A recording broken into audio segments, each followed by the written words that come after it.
wanting to go through Reddit for a long time now, just to look at some situations and see if you and I together can maybe shed some light on some of the things these people are going through. So let's just jump right into our first one. Found out my ex-girlfriend is an escort. I, male, 26, have been dating my girlfriend, female, 22, for a year, and started being suspicious when I saw another phone at her place, which she never brings to mine. So yeah, see, that's the first big one. Whenever you see an extra phone, or whenever you see behaviors that your partner or your ex has with their existing phone changing, a lot of like putting the phone face down, maybe a lock that was never on their phone that suddenly is on their phone, them never sitting near you, or them kind of pointing themselves away when they're using their phone. These are all signs to keep out for.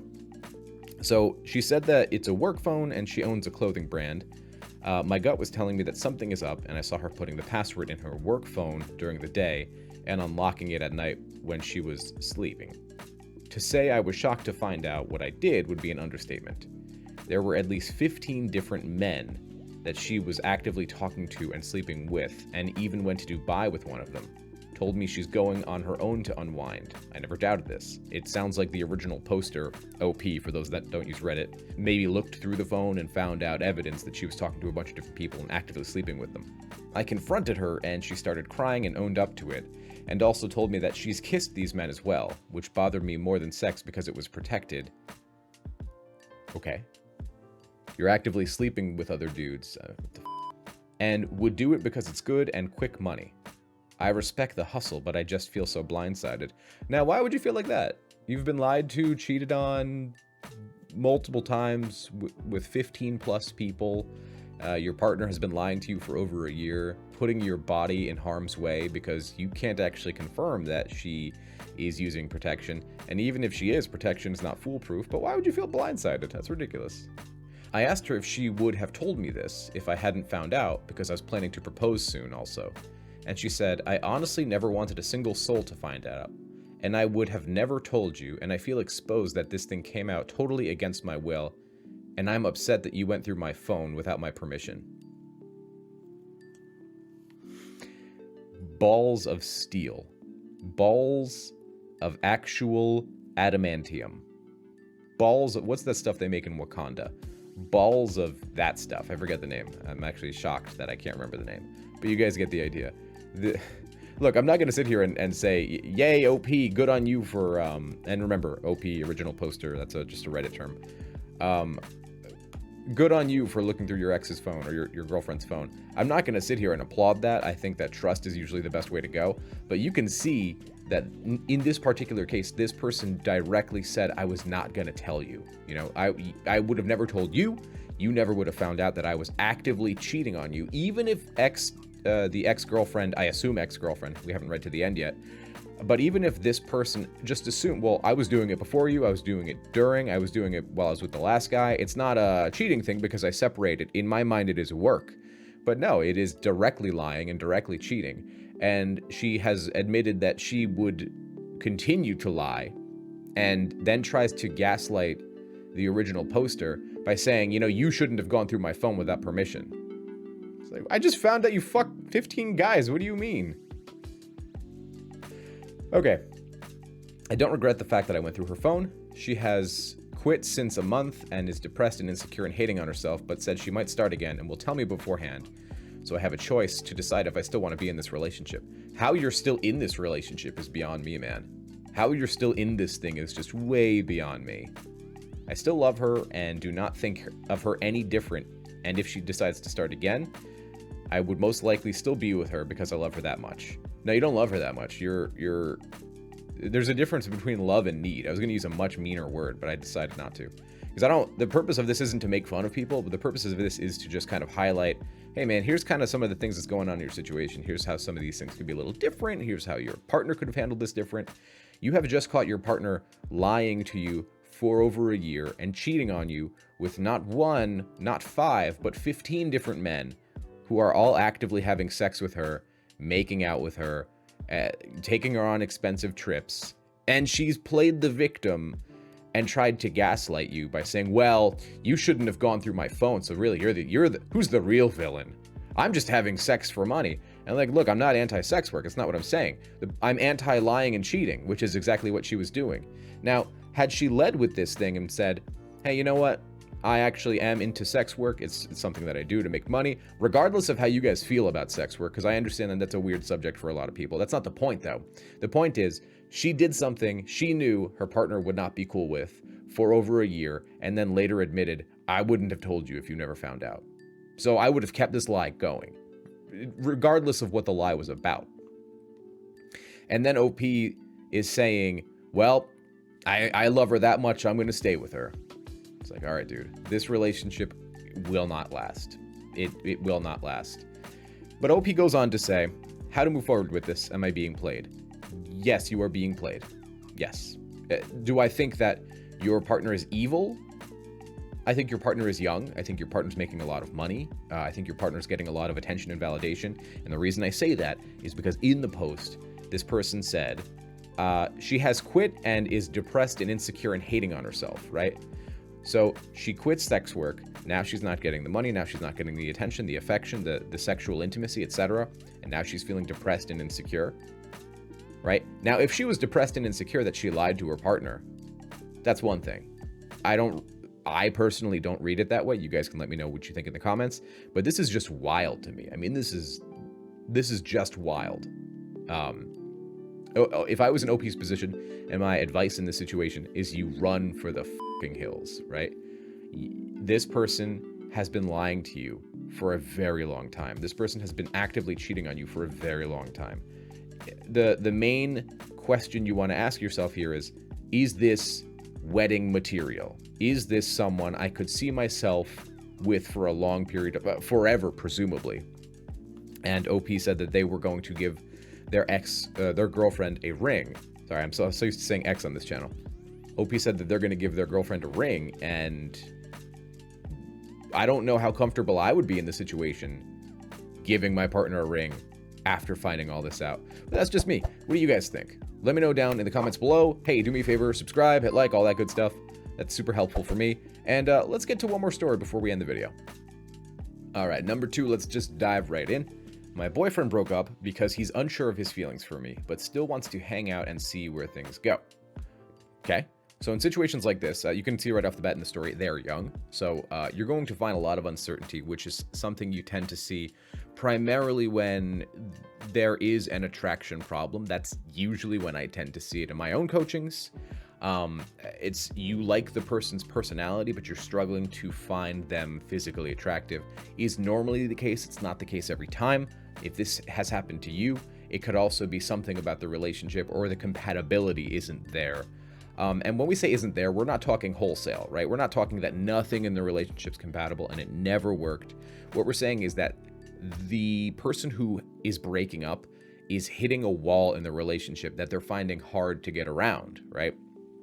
So just judging off the title from this thing, the boyfriend who broke up still wants to hang out and see where things go. And ultimately what that means, even if the boyfriend hasn't figured this out yet, even if they're being genuine and like, well, I care about you and I know that I don't want to let you go, but I'm having trouble wanting to commit to you. If they genuinely mean that, that's great. But typically what that means is I don't want to be alone. I don't want to not be getting laid. So let's just read the story. Let's see where it goes. My boyfriend, 20, male, of 1 year, broke up with me, 23, female, a few days ago. He was having doubts and wasn't sure if he loves me anymore or if it was just a habit. So they've been dating for 1 year. Boyfriend's not sure. He's having a lot of doubts. Okay. We had a few other problems that were solvable, though. He's been feeling overwhelmed with his life in general and his mental health. I love him and wouldn't have broken up. He said he needed time by himself to figure out what he wants and if he's better off without a relationship. He said that he'd still want us to get to know each other again and start from zero again once he's sure about his feelings. He said this doesn't feel like an ending. So that is, I'm not going to call it manipulation because I don't think he's, again, it's hard to know from these posts. I'm not speaking to real humans, right? I'm speaking to you guys and this post, but generally, like, I don't sense malice here. I don't sense that, like, he's trying to lead her on. I think he genuinely doesn't know. This doesn't feel like an ending. I'm scared. I'm not sure what the right move is. Like, I think sometimes, especially on the internet where there's just this big hive mind a lot of the time, And we forget the human element. Like, I'm not perfect. I'm going to make mistakes. I'm going to accidentally, some of my behaviors are going to accidentally wound someone else. And I genuinely didn't mean to. I just really wasn't sure. What I think most people forget in these types of situations is sometimes it is a binary, right? If you're not saying, yes, I would like to proceed, you're saying no, right? In relationships, you don't want someone who's like, I could, maybe.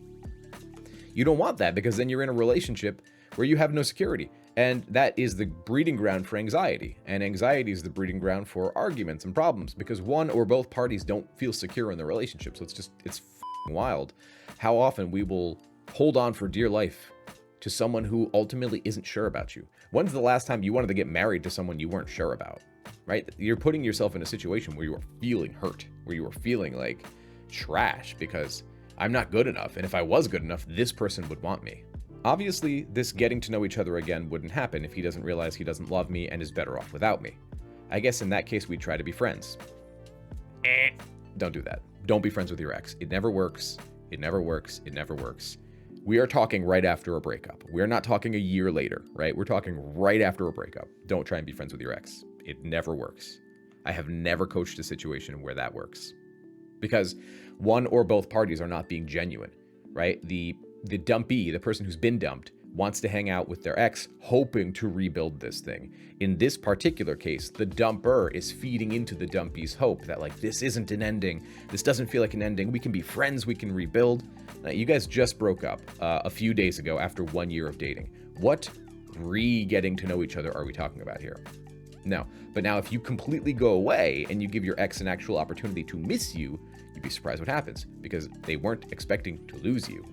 And that shakes them. That makes them go, holy, I need to respect this person. He still wants to spend time with me and stay in contact. Naked, I'm sure. We value each other as humans and just have a lot of mutual respect and appreciation. We had a nice evening yesterday. No sex, just cooking together and watching a movie. I stand corrected. I asked him if it's easy for him to spend time with me like that without having any physical touch and not behaving like we're in a relationship. He said it's not easy and he still has the urge to hold me, etc. I stand uncorrected. He said he missed me and thought a lot about me when we spent a day apart, and thought about if it's the right decision to break up, and had doubts about that as well. But that he doesn't know if it's just love or attraction or out of habit. So that makes sense, and that kind of goes to something I've been speaking to a lot, which is routine. Right? A lot of the time, a big question I get on this channel is, well, why would the ex randomly miss me? Like, if I'm not in their life, if I'm in no contact, why would they just randomly miss me, right? One of the things you have to remember is that we are routine-based creatures. We tend to do the things that we do every day again and again and again. It provides safety, it provides stability. And like I talk about in these videos, too much safety and stability causes depression. Not enough safety and stability makes you feel like you have no balance in your life, or chaotic is a better way. And the key to those things is balance. You need variety as well as security. So what this person is saying is, I don't know if I'm missing you because I love you, or if I'm missing you because this is what we do all day, every day, and now my routine's been disrupted. So actually, respect to this person, because it sounds like they're really genuinely thinking about where they stand here, what their feelings are here. Yeah, that for a 20-year-old, this person has good insight, good self-awareness. We said we'd try at least a week of no contact next week, so that he can really take time to reflect and see if he misses me. See, this is the problem. You're putting it in their hands. We together shall try no contact. It's like, no. You do no contact. Hey, man, you don't want me? That's okay. That's your prerogative. I can't make you want me. I can't make you be attracted to me. But what I can do is go no contact and focus on myself, work on me, do what I have to do for me, and let you feel the weight of not having me. Right here, you're in partnership. You're colluding with the enemy. Not that the ex is the enemy, the dumper's the enemy. They're not. But they're basically saying, hey, go away for a week and come back and I'll see if I miss you. No, just decide to walk away from a situation where someone who you want to be in a romantic relationship with and have a wonderful, healthy connection isn't sure that they want you. That sucks. The advice I have for you is say, hey man, you know what? I think we need to extend that longer than a week. I actually don't want to be in a relationship where someone is half sure about me. That sucks for me. And that spells out that there's no future here, because what if this happens again when we have kids? What if this happens again 2 years from now? What if we get back together and we date for 5 or 6 months and then you just feel like this again? I have no security in this relationship. So you need to have security in yourself by working on yourself, and you need to be able to have security in the relationship by demanding it. But you're not demanding it. You're like, well, maybe if we could hang out and make some dinner, and then maybe we could go no contact for like a week, and then I'll talk to you in a week, and then we can hang out again and make some dinner. It's like, no, walk away until they're giving you what you want. And if they don't give you what you want, they didn't want you. It's painful, it hurts, you don't deserve it, but that's just the reality of the situation. You don't deserve this. That is my advice. So let me know what you guys thought of this video. My name's Rory. I do plenty of personal coaching. If you want to work with me, check out thelovechat.net/coaching. I will leave a link in the description below. And tell me what you guys think of this format. I like it. It's something fun. I think we're going to do more of these. But leave a comment down below and let me know what you guys thought. And if you use Reddit and you have some particular stories you want me to address, definitely leave those in the comments below as well. I'll catch you guys next time.